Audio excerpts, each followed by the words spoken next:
Welcome to ஆத்மா. நேரம் நம்மை சுமக்கும் பொழுது நாம் எதற்காகவும் கவலைப்படுவதில்லை. ஆனால் நேரத்தை நாம் சுமக்கும் பொழுது நமது வாழ்க்கை வாழ தகுதியற்றதாக மாறிவிடுகிறது. நமக்கு பிடிக்காத ஒரு இடத்தில் நாம் இருக்கும் பொழுதும், பிடித்த ஒருவர் இறக்கும் பொழுதும் நம் மனதில் நடக்கும் காலமாற்றம் ஆராய்ச்சிக்கு உரியது. ஆனால் போதைப் பொருட்களை நாடி புத்தியை மழுங்கடித்துக் கொண்டு காலத்தை தற்காலிகமாக தனக்கு ஏற்றவாறு மாற்ற முயற்சி செய்து கொள்ளும் பொழுது அந்த காலத்தின் பிடியிலேயே தளர்வது இன்றியமையாத ஒன்று. அத்தியாயம் 1, தேவாவின் பொம்மை.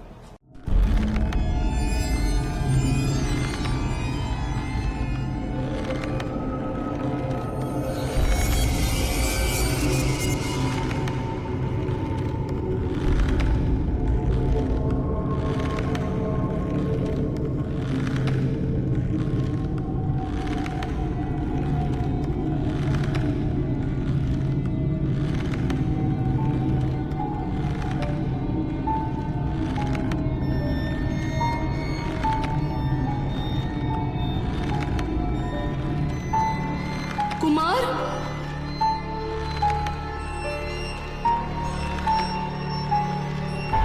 குமார்,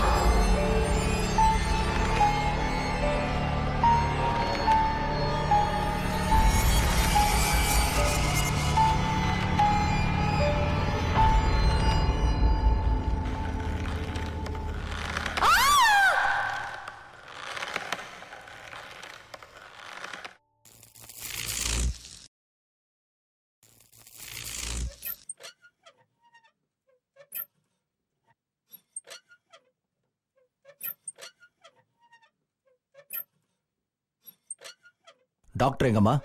தூங்குறாரு சார். தூங்குறாரா? என்ன விளையாடுறீங்களா? அவர் ஹாஸ்பிட்டல்ல ஒரு சூசைட் நடந்திருக்கு, தூங்கிட்டு இருக்காருன்றீங்க. போமா, போய் எழுப்பி கூட்டு வாங்க. Okay sir.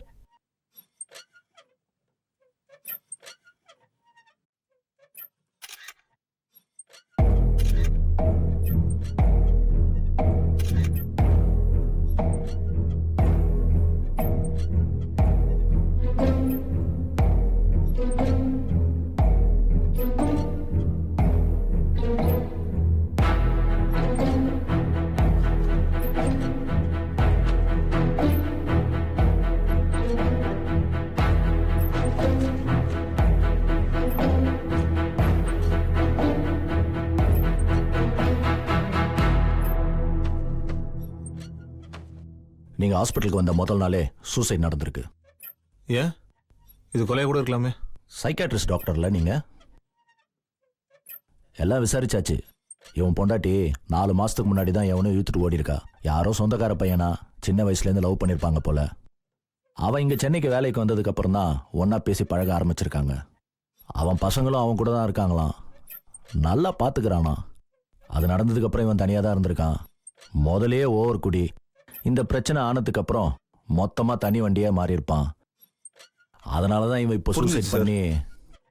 பாருங்க, எல்லா இடத்துலயும் இதான் நடக்குது. இந்த செல்போன் வந்ததுல இருந்து இதாங்க பிரச்சனை. யார் யார் கூடவோ பாட்டு பாடுறாங்க, ஆளே தெரியாதவங்க கூட வெளியில கிளம்பி போயிடுறாங்க.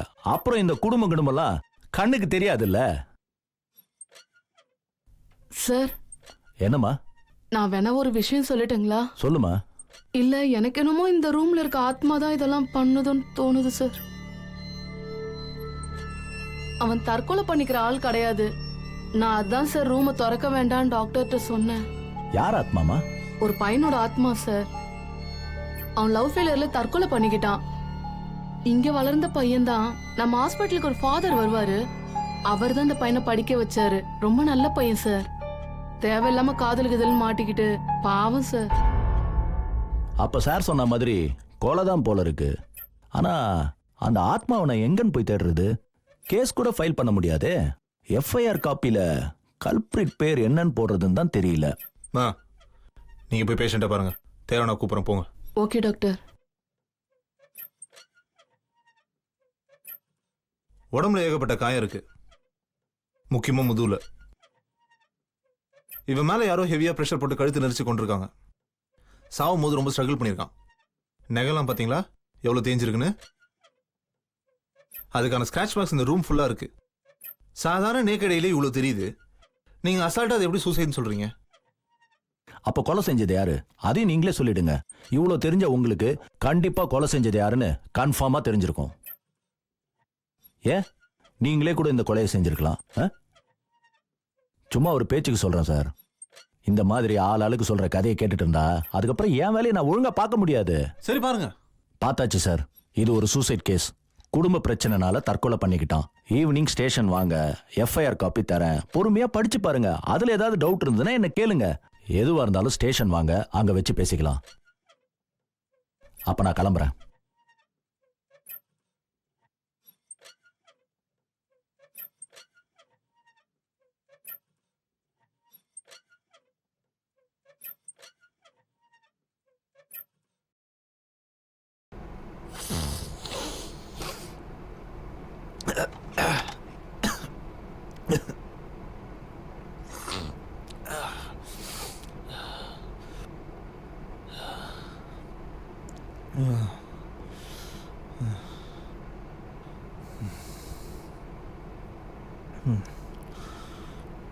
டாக்டர் டாக்டர் டாக்டர் சொல்லுங்க பாலாஜி. தனபால் சார் வந்திருக்காரு டாக்டர். யார் பாலாஜி தனபால்? அவர் இணைந்த கைகளோட டைரக்டர் டாக்டர். சாரி பாலாஜி, அந்த படம் நான் பார்க்கல. டாக்டர், இணைந்த கைகள் என்ஜிஓ ஆர்கனைசேஷன் ஓ, நம்மகிட்ட இருக்கிற நிறைய பேஷண்ட்டுக்கு அவர் தான் ஸ்பான்சர் பண்ணிட்டு இருக்காரு டாக்டர். இப்போதுக்கு இங்கே வந்திருக்காரு. அவர் அப்பப்போ நம்ம ஹாஸ்பிட்டல் விசிட் பண்ணி நம்மளுக்கு தேவையான விஷயம்லாம் பண்ணி தருவார் டாக்டர். இப்போ நமக்கு ஏதாவது தேவை இருக்கா? இல்லை டாக்டர், அவர் இப்போ உங்களை பார்க்க தான் வந்திருக்காரு. நீங்கள் புதுசாக வந்திருக்கிறனால உங்களை பார்த்து விஷ் பண்ணிட்டு போகலான்னு வந்திருக்காரு டாக்டர். இப்போ நம்ம இருக்க நிலைமைக்கு இது தேவையா பாலாஜி? டாக்டர், உங்களுக்கு உடம்பு சரியில்லைன்னு சொல்லி அவர் வேணால் நாளைக்கு வர சொல்லட்டுமா டாக்டர்? ம், ஓகே டாக்டர். பாலாஜி டாக்டர், வர சொல்லுங்க. Okay doctor.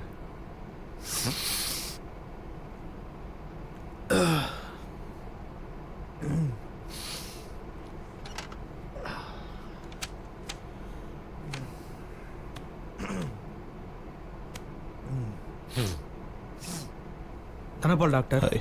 வணக்கம். சாரி டாக்டர், எனக்கு இந்த மாதிரி நடந்ததுன்னு தெரியாது. அதுவும் நீங்கள் வந்த நாள் அதுவுமா. எவ்வளோ நடக்குது பாருங்கள் உலகத்தில். ஆனால் நான் ஒரு விஷயம் ஊர்ஜிதமாக நம்புகிறேன். எந்த ஒரு சின்ன தவறுக்கு பின்னாடியும் ஒரு பெரிய நல்ல விஷயம் நடந்துக்கிட்டு இருக்குன்னு அர்த்தம். ஃபார் எக்ஸாம்பிள், இந்த நேச்சுரல் கிளைமேட் எடுத்துக்கோங்க. சுனாமி, 1,00,000 பேர் செத்தான். ஆனால் என்ன சொல்கிறாங்க, பூமி தன்னோட ஆக்சிஸ்லேருந்து ஷிஃப்ட் ஆயிருக்கு. பூமி இன்னும் வேகமாக சுற்றுது டாக்டர். ஒரு நாளைக்கான மைக்ரோ செகண்ட் வேல்யூ கம்மியாக இருக்குது டாக்டர். பூமி தன்னைத்தானே சரிப்படுத்திக்குது. அதுக்கு முன்னாடி இந்த 1,00,000 பேர்லாம் கரெக்டு தானப்பா? Correct sir. என்ன டாக்டர், லைஃப்பில் ஒரு பேலன்ஸ் வேணும் டாக்டர். சூப்பர், கரெக்டு தான். அப்போ இதுக்கு நீங்கள் இவ்வளோ கஷ்டப்பட்டு நல்லது செஞ்சுட்டு இருக்கீங்க? எல்லாமே தன்னைத்தானே சரி பண்ணிக்க போகுது. நீங்கள் இவ்வளோ சிரமப்படணும் இந்த ஹாஸ்பிட்டலுக்கும் இந்த பேஷண்ட்ஸ்க்கும். ம், எல்லாம் ஒரு செல்ஃபிஷ்னஸ்க்காக தானே.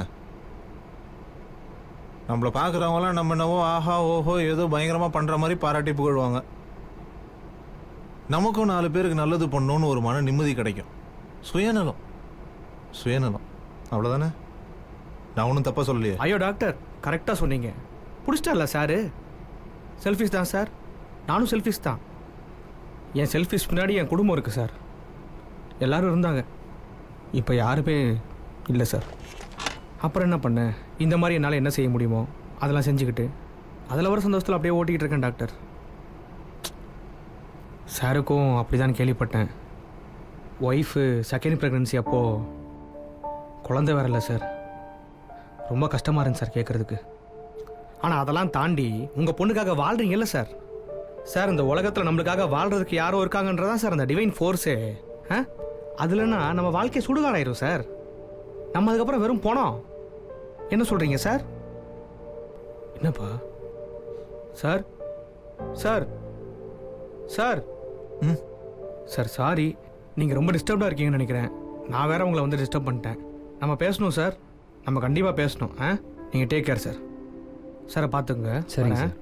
சார் நான் வரேன் சார்.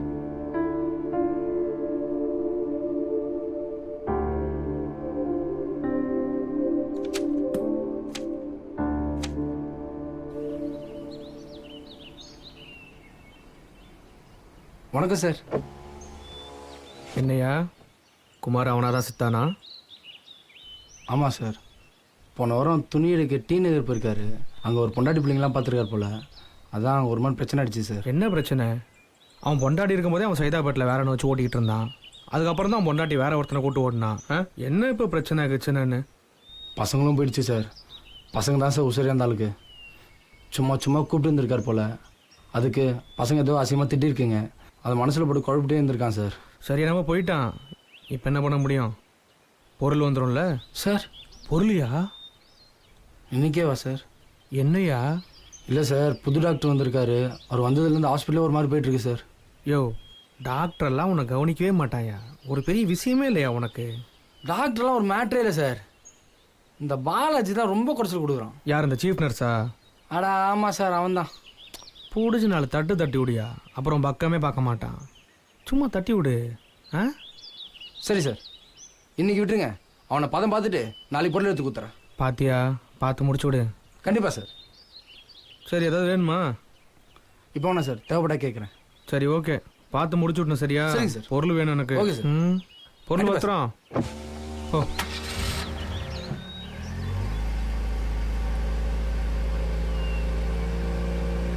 டாக்டர், வயிறு வலிக்குது டாக்டர். என்ன சாப்பிட்டீங்க? நர்ஸா ஏதோ குத்துச்சு. டாக்டர், வீட்ல சாமி கும்பிட்டோம். அதான் வரும்போது பேஷண்ட்ஸ்க்கெல்லாம் பலகாரம் எடுத்துட்டு வந்தேன். ஏன் எனக்கு எடுத்துட்டு வரல? சாரி டாக்டர், உங்களுக்கு பிடிக்கும்னு தெரியாது. சாப்பிட்டா தானே தெரியும். டாக்டர், வயிறு வலிக்குது டாக்டர். சாரி. ஷர்ட்டை கேட்டுங்க. ஏய், என்னது இது? தெரியல டாக்டர், நான் போன வாரம் பார்க்கும்போது தழும்பு எதுவும் இல்லையே. எனக்கு எதுவும் தெரியாது டாக்டர். அப்போ இந்த ஹாஸ்பிடல் உங்க கண்ட்ரோல் இல்ல? இந்த வேலைக்கு நீங்க ஃபிட்டே இல்ல நீங்களே ஒத்துக்கிறீங்க, அப்படிதானே? இடியட்ஸ். எனக்கு இந்த பேஷண்டோட சிடி ஸ்கேன் ரிப்போர்ட் இப்பவே வேணும், இமிடியேட்டா. போங்க, எல்லாரும் அசம்பிளா சொல்லுங்க. போங்க. Get lost idiots. Welcome back to Atma. ஆண், பெண், இந்த இரு அடையாளத்தை தவிர இயற்கை ஒரு மனிதனுக்கு வேறு எதையும் வழங்கவில்லை. மனிதனின் அடையாளம் இந்த சமூகத்தால் பெறப்பட்டது. அந்த அடையாளத்தை பாதுகாப்பதற்கு அவன் எந்த ஒரு கீழ்நிலையையும் தொடுவதற்காக தயங்குவதில்லை.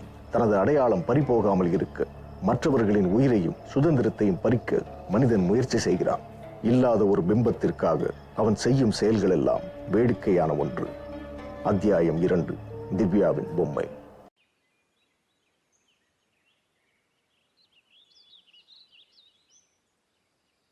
இங்க என்ன நடக்குதுன்னு இன்னும் கொஞ்ச நேரத்துல கன்ஃபார்மா தெரிஞ்சிடும் எனக்கு. இது எவனுக்கு தெரியாதுன்ற பத்தில எனக்கு கவலை இல்லை. சம்பந்தப்பட்டவங்க நீங்களா ஒத்துக்கிட்டீங்கன்னா தப்பிச்சிங்க. இல்ல நாளை காலைல எவனும் வேலை இருக்க மாட்டீங்க. எவ்வளவு பெரிய ஸ்கேம் இது! தெளிவா பிளான் போட்டு இந்த மாதிரி ஹாஸ்பிட்டலா சூஸ் பண்ணி ஆர்கன்ஸை ஈஸியா திருடிட்டு இருக்கானுங்க. உங்களை கேட்டா அசால்ட்டா தெரியாதுன்னு சொல்றீங்க. ஆனா ஒண்ணு மட்டும் சொல்றேன், நீங்க 2 பேரும் தான் அதுக்கு காரணம்.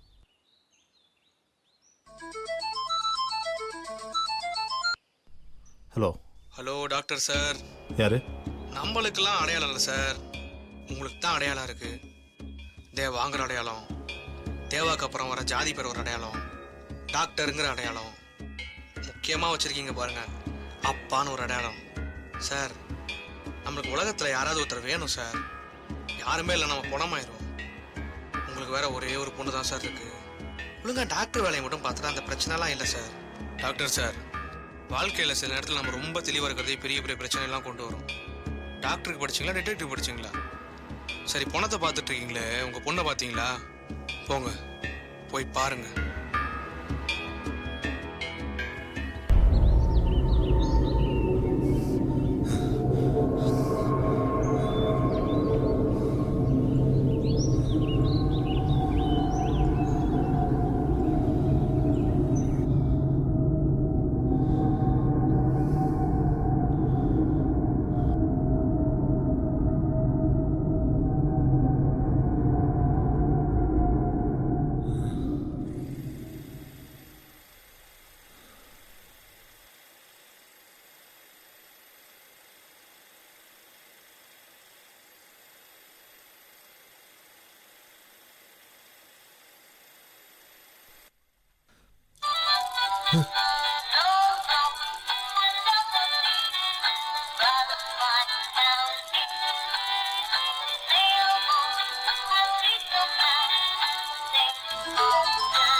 ஹலோ. என்ன சார் பயன்ட்டீங்களா? இதோட நிறுத்திக்கங்க. அடுத்த தடவை பேசிக்கிட்டு இருக்க மாட்டோம்.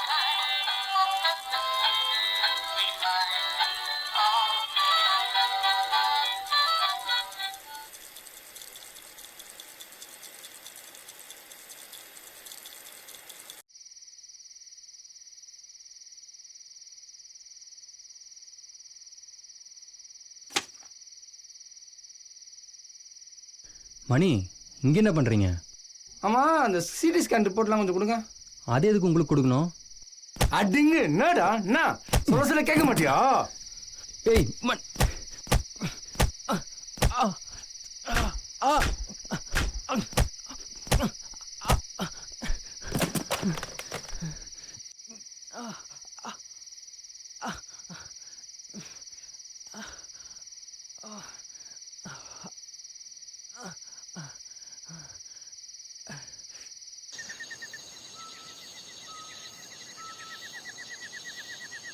Hello sir. அந்த பாலாஜி இனிமேல் எந்த பிரச்சனையும் வர மாட்டான். காலையில் அலற விட்டதுக்கு அந்த டாக்டரும் எனக்கு தெரிஞ்சு நாளைக்கு டிரான்ஸ்ஃபர் பண்ணி போயிடுவோம் போல. ஆமாம் சார், ரிப்போர்ட்டில் எடுத்தாச்சு. அதை இனி டாக்டர் எதுவும் கேட்க கூட மாட்டான். சரிங்க சார், நாளைக்கு பொருள் எடுத்து கொடுத்துறேன் சார். சரிங்க சார், ஓகே சார்.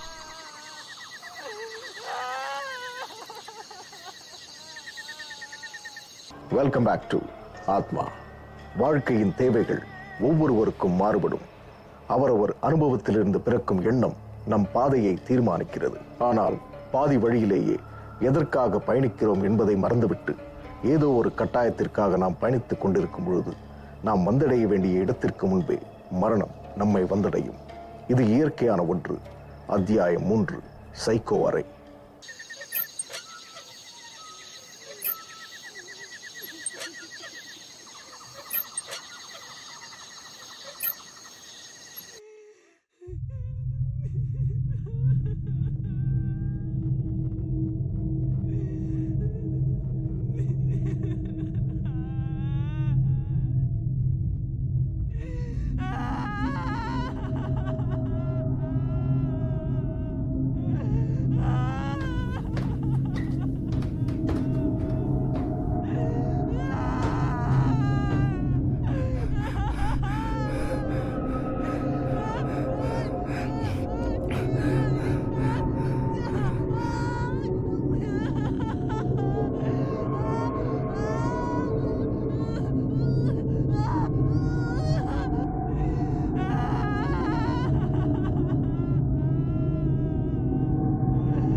உண்மையை எந்த ஒரு முப்பட்டகமும் இல்லாமல் பார்ப்பது ஒரு கலை. அந்த கலை யாருக்கும் எளிதில் வந்துவிடாது. பிறந்த நாள் முதலேயே நாம் மனக்கண்ணாடி வழியாகத்தான் இந்த உலகை பார்த்து கொண்டிருக்கிறோம். இந்த மனக்கண்ணாடி நம்மை சுற்றி உள்ளவர்களால் கட்டமைக்கப்பட்டது. ஆனால் அதையே உண்மை என்று நம்பி அந்த கருத்துக்கு உயிர் கொடுத்து நாம் வாழ பழகிக் கொண்டிருக்கிறோம். உண்மை நமது கவனத்தை பெற போராடிக் கொண்டிருக்கிறது. இங்கு தேவாவின் மனக்கண்ணாடி வேறுபட்டது. தனது மனைவியின் இறப்பிற்கு பிறகு காலத்தின் பிடியை இழந்த தேவாவால் மருத்துவமனையில் நடக்கும் மர்ம முடிச்சுக்களை அவிழ்க்க முடியுமா? அதற்கு அவனுடைய கடந்த காலம் முட்டுக்கட்டையாக இருக்குமா?